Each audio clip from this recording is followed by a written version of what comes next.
செந்தில், என்ன அவசரம் வந்திருக்கு? தனித்து போட்டின்னு சொல்லுங்க, உடனே 234 தொகுதிகள்லையும் ஜெயிச்சு காட்டுறோன்னு திரு ஆர் ராசா சொல்றாரு. இப்போ ஒன்றும் தேர்தல் பக்கத்துல இல்லை, தனித்து போட்டின்னு ஏன் இவ்வளவு வலியுறுத்தலை வைக்கணும்? கூட்டணி மாறி போட்டியிட வேண்டும் என்று திமுக கூட்டணியில் நின்று வெற்றி பெற்ற கட்சிகளுக்கு சொல்வதற்கான ஒரு சூழல் உருவாகி இருக்கின்ற பொழுது, தன் கட்சி தொண்டர்களினுடைய உணர்வுகளை பிரதிபலிப்பதற்கும் தன் கட்சி தொண்டர்களை உற்சாகப்படுத்துவதற்கும் தாங்கள் பட்டிருக்கக்கூடிய காயத்திற்கு மருந்திடுவதற்கும் அந்த முடிவை நோக்கி நகரலாம், அல்லது அந்த முடிவை பரிசீலியுங்கள் என்று அவர்கள் சொல்வதில் இருக்கக்கூடிய உணர்வை தான் நம்ம புரிஞ்சுக்கணும். மாங்குன்னு நான் வேலை பார்த்து எல்லாம் செஞ்சு கூட்டணி கட்சிகளுக்காக தெருத்துருவா போய் வேலை பார்த்து, அஃப்கோர்ஸ் அவருடைய வாக்கம் இருக்குது, அதெல்லாம் இல்லைன்னு சொல்ல. ஆனால் எது மெஜாரிட்டிங்கிறது இருக்குல்ல, எது 100 முழுமை பெறுகிறது அப்படின்னா, அந்த 100ல் 60 யாருடையது, 50 யாருடையது, 10 யாருடையது, 5 யாருடையது, 0.5 கூட 99.5 வந்தால் ஒரு 0.5 சேர்ந்து கூட 100 ஆச்சுன்னா அந்த 0.5 முக்கியம், அதில் மாட்டுக்கிறது இல்லை. பட் அந்த 0.5 அப்படின்னு ஏதோ ஒன்று இருக்கணும். எக்ஸோஐ ஏதோ ஒரு கட்சி இருக்குது அப்படின்னா, அவர்கள் எங்களால் தான் நீங்கள் இந்த 0.5 இல்லைன்னா உனக்கு 99.95 கிடைச்சிருக்காது அப்படிங்கிற மாதிரி ஒரு வாதத்தை வைக்க தொடங்கினா அந்த இடத்துல சிக்கல் வருது. ஃபார் எக்ஸாம்பிள், இப்போ நீங்கள் ஐயுஎம்எல் எடுத்துக்கங்க. ஐயுஎம்எல் தேர்தலில் போட்டியிடுகின்ற பொழுது திமுக கொடியோடு போய் ஓட்டு கேட்குறாங்க, ரைட்டா? வெற்றி பெறுகிறார்கள். நன்றி சொல்ல போகின்ற பொழுது தாவேகா கொடி. அந்த தொகுதியில் நீங்கள் யாரை எடுத்து ஓட்டு கேட்டீங்க? அந்த தொகுதியில் வேலை செஞ்ச திமுகவினர் யாரை எடுத்து உங்களுக்காக வேலை செஞ்சிருப்பாங்க? அதே தாவேகாவை எதிர்த்து தான் நீங்கள் ஆடுதுறை ஷாஜகான் அவர்களுக்கு நீங்கள் ஏனி சின்னத்தில் வாக்களிக்கும்படி பெரும் கொண்ட பெரியோர்களை தாழ்ந்தார்களே அவன் தெருத்துவா போய் பிரச்சாரம் பண்ணியிருப்பாங்க திமுக. இப்போ அவனுக்கு என்ன ஆகும்? அப்போ நீங்கள் எலெக்ஷனுக்கு முன்னாடி இந்த முடிவு எடுத்திருந்தீங்கன்னா அந்த பிரச்சனை இல்லை அப்படிங்கிற மாதிரி. அப்போ என்ன நினைக்கிறாங்க? எல்லாரும் ஒட்டு மொத்தம் அப்படி ஒரு முடிவு எடுத்துட்டாங்கன்னா நீங்க சொல்றது லாஜிக்கா? எல்லா கட்சிகளும், கட்சியில இருக்கிற எல்லா தரப்பும், எல்லா கட்சியும் எந்த கட்சி, காங்கிரஸ்ல தொடங்கி விசிக இல்ல, எல்லா கட்சிகளுமே திமுக மீது இவ்வளவு விமர்சனங்களை வச்சாங்க. திமுகவே இனி வேண்டாம், ஒட்டும் இல்ல உறவும் இல்ல, இதுக்கு முன்னாடி எங்களை இப்படி எல்லாம் நடத்தினாங்கன்னு எல்லாருமே பேசினாங்கன்னா யாருமே எங்களுக்கும் வேண்டான்னு ஒரு இடத்துக்கு திமுக நகர்றது. நீங்க இந்திய கம்யூனிஸ்ட் எடுத்துக்கங்க, திரு வீரபாண்டியன் ஒரு நிலைப்பாடு எடுக்கிறாரு, திரு முத்தரசன் ஒரு நிலைப்பாடு எடுக்கிறாரு. நீங்க மார்க்சிஸ்ட் கம்யூனிஸ்ட் எடுத்துக்கங்க, திரு பே சண்முகம் ஒரு நிலைப்பாடு எடுக்கிறாரு, திரு கனகராஜ் ஒரு நிலைப்பாடு எடுக்கிறார். நீங்க விசிகாவில் திருமாவளவன் மீண்டும் மீண்டும் திமுகவை ப்ளீஸ் பண்ற மாதிரி பேசிக்கிட்டே தான் இருக்காரு வெவ்வேறு நிலைப்பாடுகள்ல. அப்போ இதுல ஏதோ அந்த கட்சிகளுக்கு மத்தியில ஒரு இருவிதமான நிலைப்பாடுகள், குழப்பமான ஒரு நிலை, தெளிவற்ற ஒரு நிலை இருக்கிற போது வருவதற்கான எங்க இடத்துலயுமே சாத்தியக்கூறுகளே இல்லைன்னு ஏன் முடிவுக்கு வரணும் திமுக? இல்ல அப்படி ஒரு பெரிய இயக்கம் பிரியன் சார் சொன்ன மாதிரி அப்படி டக்குன்னு போயிட மாட்டாங்க. தேர்தலுக்கு தேர்தல் மாறுபடும், அதுல பிரச்சனை இல்லை. நான் சொல்ல வருது வேற ஒரு கோணத்திலேருந்து அணுகிறேன்.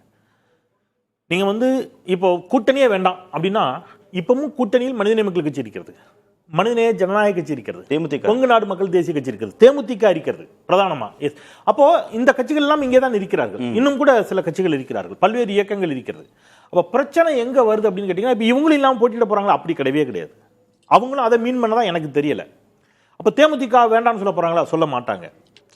சொல்ல வர்றது என்ன அப்படின்னா, அதை நான் புரிஞ்சுக்கிட்டது என்னுடைய பார்வையில், நாம புதிதாக வேறு ஏதேனும் இயக்கங்கள் கட்டாயம் நம்மோடு அதான் நாம போய் அப்ரோச் பண்ணி நாம பேசி அப்படி வேண்டாம்.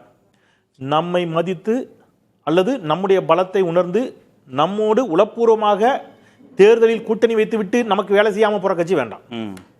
தேர்தலில் நம்மோடு கூட்டணி வைத்தால் அவர்கள் வாக்குகள் நமக்கு டிரான்ஸ்பர் ஆகணும், நமக்காக உள்ளபடியே வேலை செய்யணும். தேர்தலில் நம்மோடு கூட்டணி வைத்துக் கொண்டு பிரவீன் சக்கரவர்த்தி தாவேகாவுக்கு வேலை பார்த்த மாதிரி இருக்கிறவங்க நமக்கு வேண்டாம்.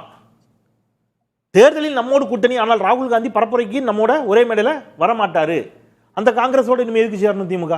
அதான் முடிச்சாச்சு.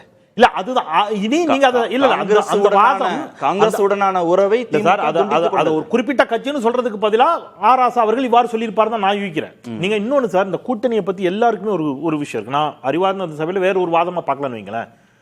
எல்லாருமே என்ன நினைக்கிறாங்கன்னா, நாங்க இல்லைன்னா நீங்க ஜெயிச்சிருப்பீங்களா, இன்க்ளூடிங் டிஎம்கே டிஎம்கே எல்லாருக்கும் சேர்த்து சொல்றேன். நான் வெறும் சிறிய கட்சிகள் பெரிய கட்சிகளும் பிரிக்கல. ஆனா உள்ளபடியே அது அப்படியே இந்த கட்சி இருந்ததுனால தான் இந்த கட்சி ஜெயிச்சதுன்னு அது ஒரு ஃபிக்ஸடு கிடையாது, மாறி இருக்குது. ஃபார் எக்ஸாம்பிள், விசிக ஒரு அணியில் இருக்கும்போது அந்த அணி தோல்வியடையும் செய்திருக்கிறது, விசிக இருந்த அணி வெற்றியடையும் செய்திருக்கிறது. மதிமுக இருந்த அணி தோல்வியடையும் செய்திருக்கிறது, மதிமுக அணி வெற்றி பெறவும் செய்திருக்கிறது. அப்போ மதிமுக இருந்ததுனாலேயே வெற்றி பெறும் அப்படின்னா 2006 அதிமுக எந்த தோத்துச்சு? இல்ல. அப்ப மதிமுக இருந்தாலே தோத்துரும்னு ஒரு கதையை கிளப்பினாங்க. அப்படின்னா ஏன் 2021 திமுக ஜெயிச்சது? அப்போ எந்த கட்சிக்குமே சொல்றேன், இதை நீங்க அப்படியே என்ன செய்ய முடியாது, பொருத்தி பார்க்க முடியாது. இன்னும் ஒருபடி மேல போய் சொல்றேன், சிபிஐயும் சிபிஎம்மும் எதிரெதிர் அணிகளாக இங்க போட்டிட்டு வரலாம்னு உண்டு. இதுல யாருக்கு பெரிய கட்சி நீங்க எப்படி முடிவு கூறுவீங்க? நீங்க என்னுடைய நினைவு சரியா இருந்தா 96 தேர்தல் மதிமுக பொதுச்செயலாளர் வைகோ அவர்கள் அதிமுகவிலிருந்து தனி இயக்கம் கண்டு அவர் தனித்து போட்டியிட்ட தேர்தல் அவரோடு ஜனதாதளமும் மதிமுக இது சிபிஎம் இருந்ததாக என்னுடைய நினைவு. கரெக்ட் தானே சார்? அதுல மதிமுக அத்தனை இடங்களிலும் தோச்சு, சிபிஎம் ஒரு இடத்துல ஜெயிச்சது. ரைட்டா? அப்போ நீங்க இதை எப்படி எடுத்துப்பீங்க? அப்போ ஒரு கூட்டணி என்பதும் ஒரு தேர்தல் என்பதும் சூழலுக்கேற்றவாறு பல்வேறு விடயங்களை கொண்டது. இன்னைக்கு மரியாதைக்குரிய மதிமுக பொதுச் செயலாளர் திரு வைகோ அவர்கள் ஒரு ஸ்டேட்மெண்ட் கொடுத்திருக்கார், வீடியோவே இருக்கு, உங்களுக்கு தெரியும். காணாமல் போகும் நிலையில் இருந்த கட்சிக்கு 10 சீட்டு, ஒரு ராஜ்யசபா, கிளைகளே இல்லாத கட்சிக்கு 8 சீட்டுங்கிறார். தேமுதிகவையும் விசிகாவையும் நேரடியாக அவர் விமர்சிக்கிறார்.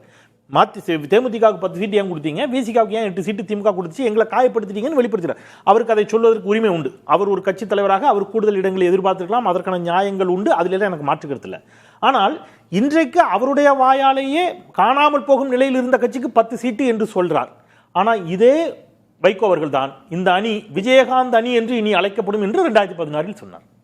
அன்னைக்கு நீங்க அவரை முதலமைச்சர் வேட்பாளராக தேமுதிகவை விஜயகாந்தை வேகமாக மற்றவர்களை விட அதிகமாக முன்னிறுத்தியதும் ஐயா மரியாதைக்குரிய திரு வைகோ அவர்கள். அப்ப இல்ல எதுக்கு சொல்றேன்னா, கேள்விக்கான விடையே அதுதானே செந்தில். தேர்தலுக்கு தேர்தல் கட்சிகளுடைய கூட்டணி நிலைப்பாடு மாறுகின்ற பொழுது நான் பாயிண்ட் கொண்டேன், அதான் முடிக்க போறேன். நீங்க சரியா நடத்தல, கூட்டணி கட்சிகளுக்கு போதுமான இடங்கள் கொடுக்கல, அதிருப்தி, இதெல்லாம் தாவேக்காவில நடக்கவே நடக்காதுன்னு உத்தரவாதம் சொல்ல முடியுமா? இல்ல இல்ல.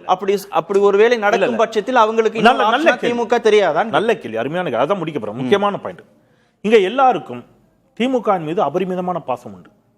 சமுதாயத்தில் பத்திரிகையாளர்களுக்கு, அரசியல் விமர்சகர்களுக்கு, மாற்று கட்சியினருக்கு திமுகன்னா அவங்களுக்குலாம் அவ்வளோ ஒரு அன்பு, பேரன்பு. என்ன கேட்பாங்கன்னா, ஏன் திமுக தனித்து போட்டியிடக்கூடாது, தனித்து போட்டியிடும் வல்லமை திமுகவுக்கு இருக்கிறது, அப்படி கேட்டுக்கிட்டே இருந்தாங்க.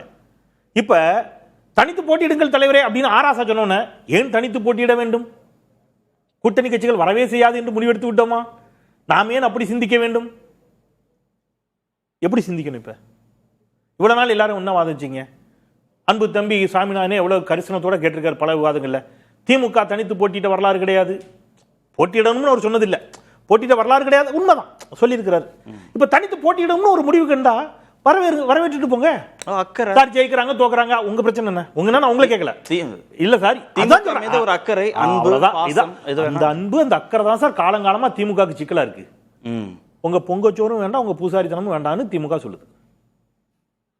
உங்களுக்கு உங்க அக்கறையால திமுக, உங்களுடைய அக்கறையினுடைய நோட்டு, நீங்க ஆட்டுக்கு தண்ணி தெளிச்சு மாலை போடுறது எதுக்குன்னு ஆட்டுக்கு தெரியாம இருந்துச்சு, இப்ப தெரியுது இல்ல, நீங்க வெட்ட போறீங்க. நீங்க உங்களுடைய அக்கறை எவ்வளவு அக்கறை தெரியுமா சார்? நான் சார் சொன்னது சொல்ல வரல, சாரி, அவர் மேம்பட்ட இல்ல சார், நான் உங்களுக்கு சொல்ல, நான் இல்ல ஒரு விஷயம் இருக்கு. அதாவது இந்த மாதிரி பத்திரிகைகள் எழுதுறதுலயோ விவாதங்கள்ல சொல்றதுலயோ கேட்டே திமுக நடக்கிறாங்க. இல்ல அப்படி நடக்கல, இல்ல இல்ல, அவங்க என்ன முடிவு எடுக்கணுமோ அதுதான் எடுக்கிறாங்க. அதான் நானும் சொல்ல வரேன். இல்ல பிரியன் சார் கருத்து நானும் சொல்ல வரேன். அப்போ இது ஆராசா அவர்கள் ஒரு தொண்டர்களை உற்சாகப்படுத்த கொண்டு சொல்றாரு. இன்னொன்னு நான் என்ன சொல்றேன் சார், இந்த பிரச்சனைக்கு நான் தீவிரமா, நானும் அதன் பிறகு 2-3 பொதுக்கூட்டங்கள் போனேன். களத்துல திமுக தொண்டருடைய உணவு என்னவா தெரியுமா இருக்கு, தனித்து போட்டிடுவோம். அதாவது நம்மளோடு இருக்க கட்சிகளை வேண்டாம்னு சொல்ல வேண்டாம், நம்மளோடு இருக்கிறவங்க இருக்கட்டும், அப்படி போட்டிட்டு தோத்தா கூட சந்தோஷம்.